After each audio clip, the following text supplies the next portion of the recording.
नारायण नारायण भजमन नारायण नारायण नारायण। जय श्री कृष्ण। संडे सत्संग में सभी का स्वागत है। श्री गुरुदेव श्री कृष्ण को याद करते हुए शुरू करते हैं आज का सत्संग। परमात्मा की प्राप्ति का असली उपाय है भीतर की लगन। जिस तरह प्यास लगती है तो जल याद आता है, भूख लगती है तो अन्न याद आता है।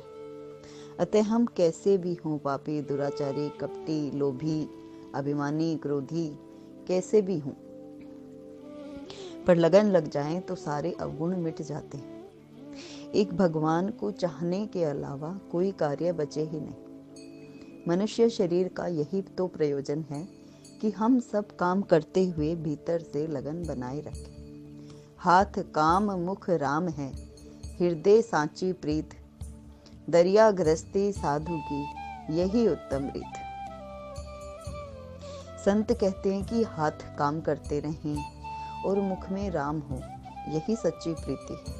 गोपियों ने यही किया और गोपियों को प्रभु ने अपने सर्वोत्तम भक्त बताया, अपनी सखी बताया, अपनी मित्र बताया। गोपियों के कृष्ण भी ऋणी थे, क्योंकि साधु संत सन्यासी तो जन्मों जन्मों तपस्या करके कृष्ण को मन में बसाना चाहते हैं। और गोपी वो थी जो कृष्ण के प्रेम में इतनी भावुक थी, इतनी डूबी हुई थी कि किसी क्षण कृष्ण उनकी यादों से निकल जाए इसके लिए ध्यान करती। अतः ये प्रयास तो कोई प्रेमी ही कर सकता है। जब अपने प्रेमी पर क्रोध आता है कि वो मिलता नहीं, बात नहीं करता, तो क्या प्रयास करते हैं कि उससे दूर होने का प्रयास करें, लेकिन उसकी यादें और बढ़ चढ़कर हमें विचलित करती हैं। यही उत्तम रीति है, यही सर्वोत्तम रीति है प्रेम की, कि घर गृहस्थी के कर्तव्य, फर्ज, कार्य सब निभाते हुए हरि से जुड़े रहो। राम नाम सुखदाई, भजन करो भाई, ये जीना 2 दिन का। ये जीवन तो 2 दिन का है। मिट्टी के ढीले के समान है, पानी के बुलबुले के समान है जीवन, जो दिखाई पड़ता है पर होता नहीं। हर क्षण हर श्वास के साथ ये जीवन मिट रहा है। इस छोटे से जीवन में जितनी खुशियां समेट सकते हो समेट लो, जितना अपना बना सकते हो बना लो, जितना हरि में डूब सकते हो डूब लो। माया मोह का जो जंजाल है उससे निकल सकते हो तो निकल लो, क्योंकि माया मोह के जंजाल से सिर्फ गुरु की कृपा से निकला जा सकता है। हमारी हालत अभिमन्यु जैसी है कि हम इस माया में फंस तो गए लेकिन निकलना नहीं आता, और इसी में हम मर जाते हैं। ज़्यादातर लोगों की यही हालत है। कोई विरला भक्त ऐसा होता है जिस पर गुरु की कृपा होती है, वो उस चक्रव्यूह का भेदन कर लेता है। अतः प्रभु की हर लीला हमें ये बताती है, हमारा मार्गदर्शन करती है कि किस तरह हम माया से निकले।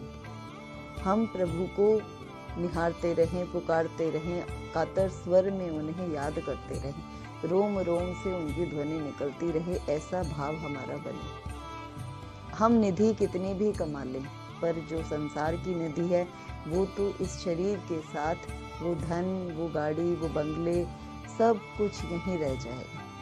लेकिन जो हमारे साथ जाएगा वो है हरि का नाम। इसलिए संत हमें बार बार कहते हैं कि राम नाम सुखदाई, भजन करो भाई, ये जीवन 2 दिन का। ये जीवन बहुत छोटा है, इस जीवन में जल्दी जल्दी प्रभु का नाम ले लो। पता नहीं किस घड़ी काल हमें अपने शिकंजे में कस ले, फिर अंत समय में हम खुद को कोसेंगे या मन में सोचेंगे कि क्यों भजन नहीं करा। भजन करा होता तो वो मेरे साथ जाता। शव को हम राम नाम सुनाते, लेकिन यदि हम जीते जी राम नाम स्वयं को सुनाएं तो हमारा कल्याण हो जाए।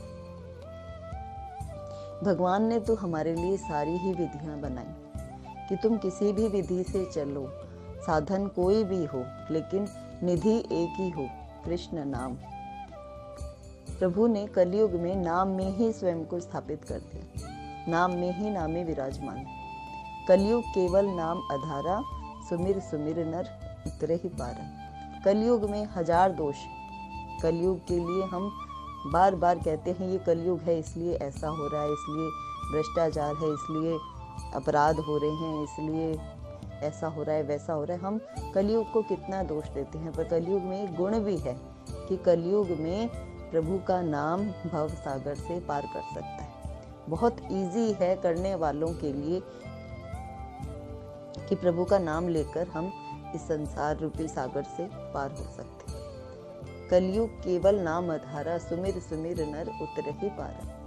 हरि व्यापक सर्वत्र समाना, प्रेम ते प्रगट होई मैं जान। नाम रटन करते करते प्रेम होने लगता है और प्रेम होते ही जीव का कल्याण हो जाता है। इसीलिए हमें संत बार बार कहते हैं कि जिस तरह भोजन की भूख लगती है तो हमें भोजन याद आता है, हम तरह तरह के व्यंजन के बारे में सोचते हैं, वैसे ही प्रभु का भजन हो, प्रभु के भजन की भूख हमें भीतर लगे, प्रभु का नाम लेने की प्यास हमें लगे। एक भूख प्यास जो आत्मा की है, जो आत्मशक्ति देती है, आत्म तृप्ति देती है, आत्म विकास करती है, आत्म बल बढ़ाती है, वही है नाम जप। और हरे कृष्ण मेरे कृष्ण करते करते हम सबका कल्याण हो जाता है। जीवन तो सभी का छोटा है, कोई कितने वर्ष जीता है, कोई कितने वर्ष जीता है, पर अमर कोई नहीं। अमर तो सिर्फ भक्त होता है। भक्त जो प्रभु का प्रेमी है, वो शरीर छोड़ने के बाद भी संसार द्वारा याद किया जाता है। जैसे हम मीराबाई को याद करते हैं, प्रहलाद भक्त को याद करते हैं, और नाना प्रकार के इतने भक्त हुए जिनके जीवन चरित्र हम पढ़ते रहते हैं। प्रभु ने अपने लीला द्वारा अपने भक्त को अमर कर दिया। प्रभु उस भक्त के प्रेम के रूप में प्रकट होते और उस भक्त को संसार से सम्मान मिले या ना मिले, परंतु वह भगवान की गोदी में अवश्य ही बैठ जाता है। इसीलिए भक्ति सर्वोपरि है, भक्ति ही कल्याण का मार्ग है। और हम जीवन में बहुत कुछ करते हैं, हम कितना कमाते हैं, कितने पोस्ट पर बैठते हैं, कितना मान सम्मान पाते हैं। जीवन में सब कुछ पाकर भी अगर जीवन में थोड़ा सा भजन, थोड़ा सा सत्संग, थोड़ा सा अध्यात्म हो तो हमारे जीवन का पूर्ण निर्माण हो जाता है।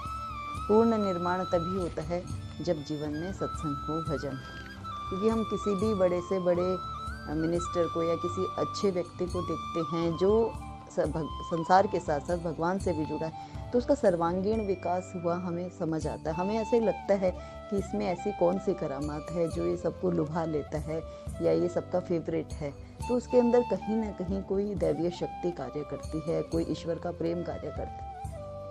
उसकी वाणी में एक तेज आ जाता है, उसके चेहरे पर एक तेज आ जाता है, तो वो तेज उसकी आत्मशक्ति का विस्तार है, उस आत्मशक्ति का सौंदर्य है जो उसके मुख में, वाणी में, नेत्रों में प्रकट होता है। इसीलिए अपने जीवन के सर्वांगीण विकास के लिए आध्यात्मिक होना आवश्यक है, सत्संग का जीवन में होना आवश्यक है। क्योंकि सत्संग हमारे मन की मलिनता दूर करता है। तन की मलिनता तो हम अपने तरह तरह के प्रसाधनों द्वारा ठीक कर लेते हैं, अपने आप को फिट रखते हैं, बैलेंस डाइट लेते हैं, जिम जाते हैं, कसरत करते हैं, वॉक करते हैं। हम तन को मेंटेन करने के लिए कितना कुछ करते हैं, पर मन कहीं ना कहीं हमसे छूट जाता है। हम कह तो देते हैं कि मन वश नहीं, पर मन के लिए कोई एफर्ट नहीं कर पाते। और मन का जिम, मन का हॉस्पिटल, मन का पार्लर, मन का कोई भी जो भी विकास, जो भी डेवलपमेंट हमें करनी है, वो सब सत्संग में होती है। सत्संग में ही मन को सुंदर बनाया जा सकता है, सत्संग में ही मन को संतुलित किया जा सकता है, सत्संग में ही मन को फिट किया जा सकता है। तो सत्संग ही एक तरीका है। नाम जप, मेडिटेशन, ध्यान, पूजा पाठ, वंदना, अर्चना, भजन, कीर्तन जो भी हम करें, सत्संग से जुड़कर करें, अध्यात्म से जुड़कर करें, तो हमारा सर्वांगीण विकास होता है। जय श्री कृष्ण।